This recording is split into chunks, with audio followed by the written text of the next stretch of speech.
La noticia requiere profundidad. En Notimundo están los protagonistas de la noticia.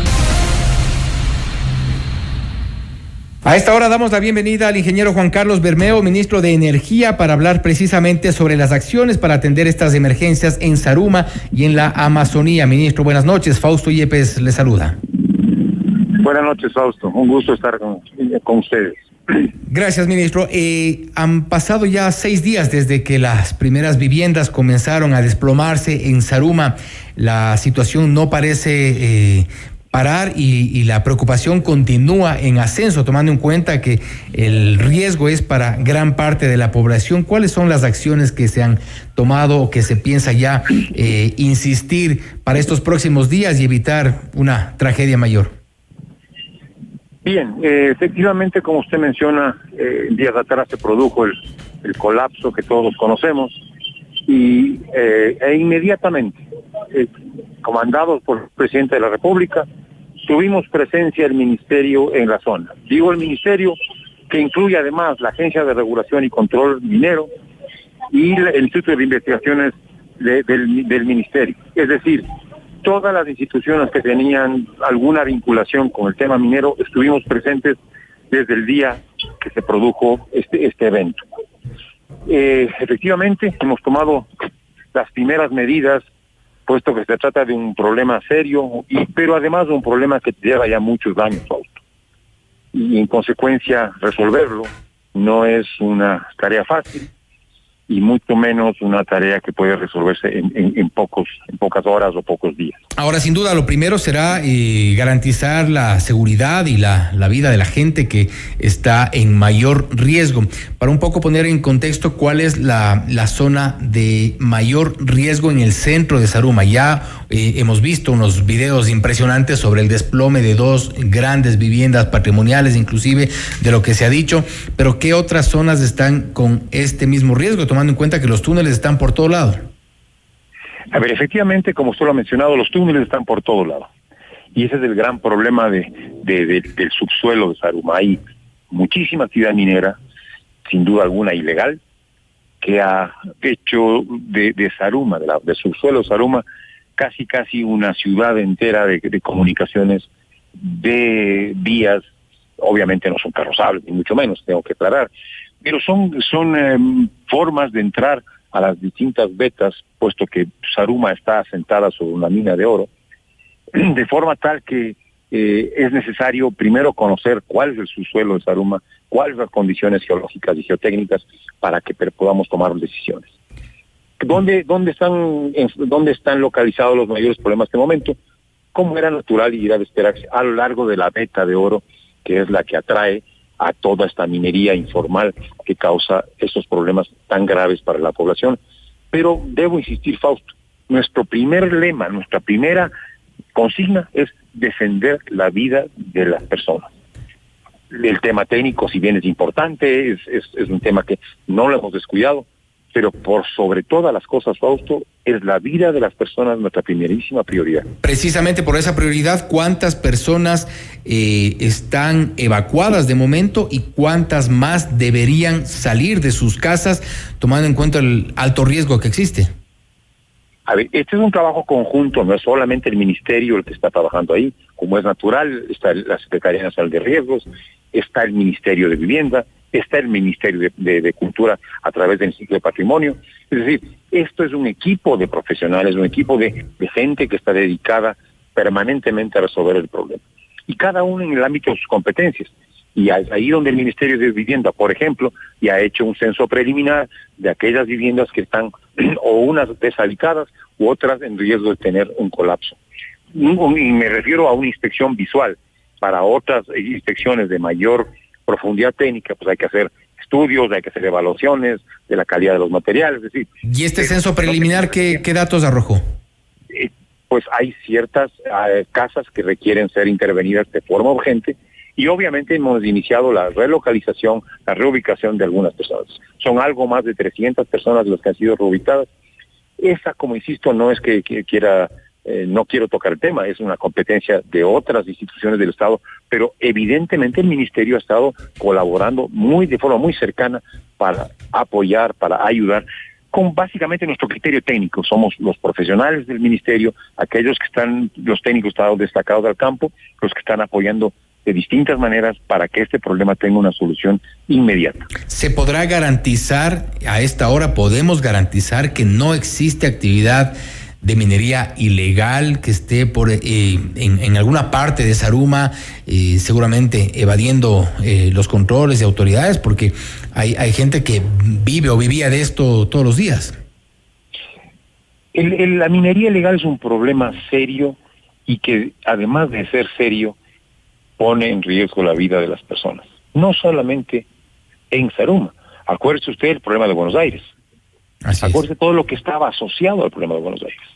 Tráfico de armas, tráfico de drogas, estaba asociado trata de blancas, es decir, lavado de dinero, esos males que van aparejados a la actividad de la minería ilegal. Y Zaruma no es de excepción, no, obviamente no en la magnitud y las condiciones infrahumanas que vivían las personas en Buenos Aires, pero tiene una larga historia también de minería. ¿Pero existe control en este momento? ¿Han parado las actividades? Por supuesto que hay control. Estamos haciendo inspecciones a diario. Hemos hecho inspecciones internas en todas aquellas cavernas que se han formado por fruto de la minería ilegal, y además hemos hecho inspecciones técnicas. Hemos contado con la presencia de la policía, con la presencia de las Fuerzas Armadas, del Ejército. Mañana van policías a reforzar el área. Está presente el Cuerpo de Ingenieros del Ejército para las obras de construcción. Tenemos refuerzos militares, de forma que hemos tomado medidas inmediatas. Y hoy evidentemente hemos encontrado vestigios, hemos encontrado presencia de minería ilegal en el subsuelo. Por darle un ejemplo, el día de ayer, nada más, en la tarde, encontramos 25 sacos en una de estos orámenes que hacen en la tierra. Encontramos 25 sacos fruto de una recolección reciente de material de minería. De acuerdo a una primera evaluación, ¿cuál podría ser una solución, tomando en cuenta que esto, la semana pasada habíamos entrevistado a alguien de la Cámara de Minería, y uno de los planteamientos, una de las opciones, no necesariamente la más adecuada, pero que se podría analizar en este caso, son rellenos hidráulicos? ¿Y qué tipo de trabajos son opcionales en este caso de Zaruma, dada la gravedad? Nuestra primera tarea técnica, Fausto, fue recolectar toda aquella información que tiene relación con el problema de salud. Porque había muchísima información técnica dispersa, había que recolectarla, había que consolidarla, había que validarla para ver si efectivamente era útil o no. Había mucha información desactualizada, pero lo que era también un problema que le estábamos resolviendo es, había mucha información, pero para sitios puntuales, es decir, el Colegio de la Inmaculada, el estadio y demás, análisis y análisis técnicos, me refiero, puntuales para cada uno de esos sitios. Lo que tenemos que mirar es de una forma global a la ciudad, de una forma tan amplia que permita tomar decisiones a sí mismo de carácter general. Esto es lo que hemos hecho. Tenemos ya información técnica bastante confiable, en el sentido de que es fruto de análisis serios, técnicos, científicos, y lo que hemos hecho también es, a base de esa información, empezar a tomar decisiones. Por ejemplo, vamos a rellenar todo ese oramen enorme que se vio en la televisión, en las tomas que se produjo en la calle Colón. Uh-huh. Esto lo vamos a procesar, vamos a elaborar ya los diseños, y estamos apoyados también en la fase constructiva con el Cuerpo de Ingenieros, que ya está su destacamento allá, que están armando sus campamentos, que ya están llevando sus maquinarias y equipos, está el personal capacitado allá. Es decir, estamos tomando decisiones técnicas, pero claro, por ejemplo, lo que se ha mencionado, el relleno hidráulico, sí, es una opción que la miramos, pero inclusive para eso, que aparentemente suena rápido y además suena sencillo desde el punto de vista técnico, es que hay que diseñar el relleno. No se puede rellenar por rellenar. Hay que escoger el material, que pensamos que el material de relave puede ser una opción interesante.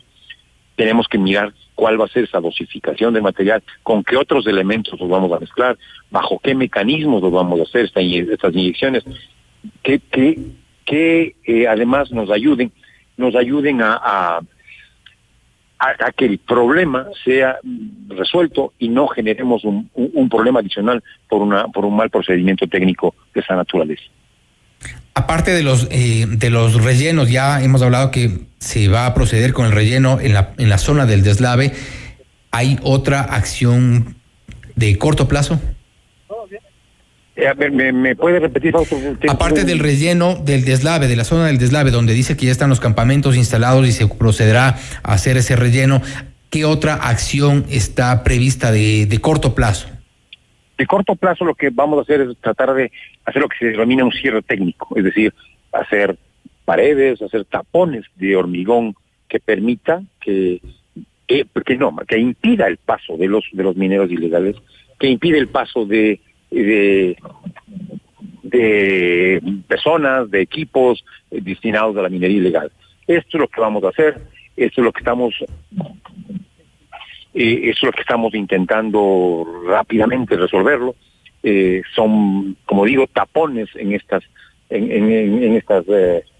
caminos que usan los mineros ilegales, tapones controlados, tapones con hormigón resistente.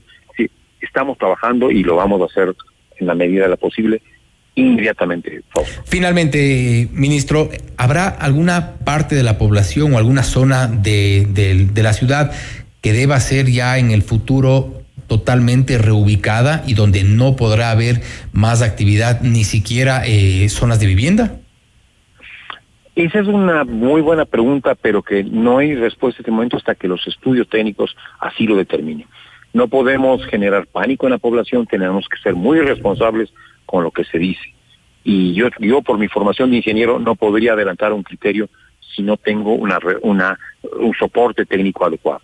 Esta decisión, que puede ser una opción, evidentemente que sí, no la puedo responder en este momento hasta que tenga la información técnica, los soportes de los análisis, de las verificaciones que nos induzcan a tomar una decisión de esa naturaleza.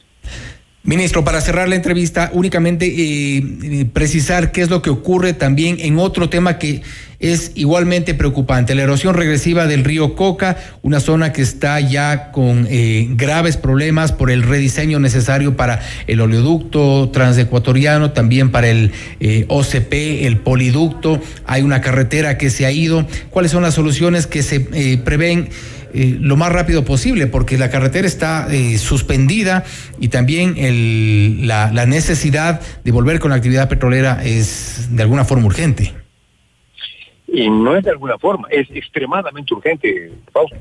Tenemos que volver a bombear, tenemos que volver a despachar petróleo hacia el punto de exportación. ¿Para cuándo se podrá confirmar esto?